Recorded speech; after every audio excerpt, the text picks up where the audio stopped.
Nakapag-cash out ng 1,897 pesos via PayPal. Ito nakakuha ng libreng NFT, then merong libreng cryptocurrency, at meron din libreng tokens dito sa Telegram. Legit earning apps na pwede sa mga estudyante, sa mga beginners, or even sa may mga full-time job for this year 2024 as side hustle or extra income.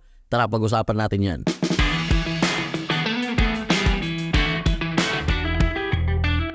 Hi, my name is John F. Dong. So in this video, pag-uusapan natin yung mga legit earning apps na pwede ninyong pagkakitaan as side hustle or extra income, na pwede sa mga students, sa mga employees, even sa mga beginners, kahit may full-time job ka man, pwede mo to as side hustle.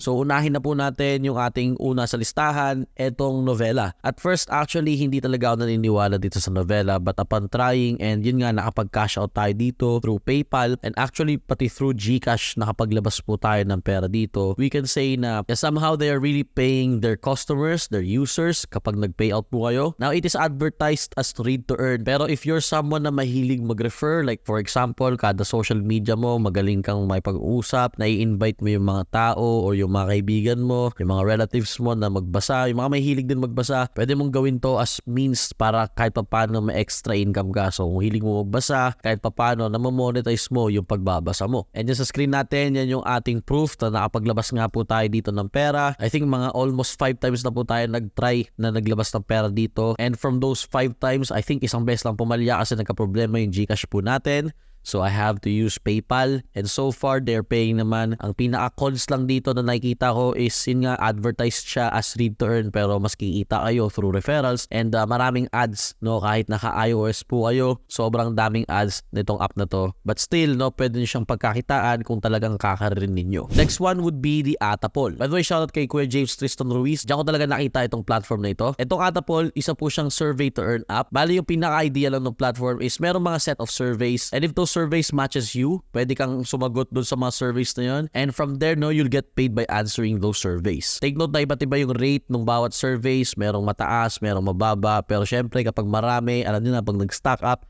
medyo malaki-laki rin ang pwede ninyong kitain. And according to Kuya James, hindi na to pwedeng i-replace ang inyong full-time job. So again, pang side hustle lang, pang extra income. Di na rin masama kung maraming mga surveys, di ba? Kung mahilig naman kayo sumagot. Especially when it comes to survey, ito ang perfect platform para gawin yan. And syempre, plus na rin na na-content ito ni Kuya James. So syempre, follow nyo siya for more tips. Next one, the Sakura app. Now, isa po itong all-in-one crypto wallet, and right now, pwede kayong makakuha dito ng libreng NFT or non-fungible token kung saan pwede kayong maka-earn ng potential rewards as you play. Now, kung gamer ka at meron kang hilig sa mga digital pets, ito ang isang application or platform na pwede mong itry. So, bibigyan nila kayo ng NFT, which is yung Tomo1 NFT, yung inyong virtual pet. And as you feed it, play with it, take care of it, there will be potential rewards na waiting para sa inyo. And actually, yan yung pet ko. Pwede nyo rin maklaim yan for free. And pag nag-sign up kayo, use my code lang nandiyan sa screen to get more additional bonuses na rin. As on the sites na namimigay sila ng papremyo. And recently lang, meron mga nanalo ng prizes which includes the Samsung Watch 6, Jabra Elite 4, and yung grand prize was the iPhone 15 Pro. O diba? Grabe, daming libre dito sa platform nila. Next ay yung Rolla AI. It's a predict to earn app where you can also answer to earn kung saan pwede kang kumita ng cryptocurrency gaya ng USDT at ng kanilang Rolla tokens. Yes, right now wala pang value yung Rolla tokens, but you can now receive this sa inyong mga MetaMask. And actually, maganda na mag-huddle kasi recently lang na-feature sila sa CNN Philippines. Now, on the other side, pwede kayong kumita ng USDT dahil weekly meron silang mga pamigay, and everyday meron na nanalo ng 10 USDT or 500 plus pesos dito sa pera natin. And recently lang din, meron nanalo ng brand new iPhone doon sa BGC nung nagkaroon ng event. And para maging eligible ka doon, mag-sign up ka and gamitin mo rin yung code na yan para eligible ka dun sa mga nabanggit nating rewards. And kung manalo ka man, hindi talaga mafo-forfeit yung price mo dahil gumamit ka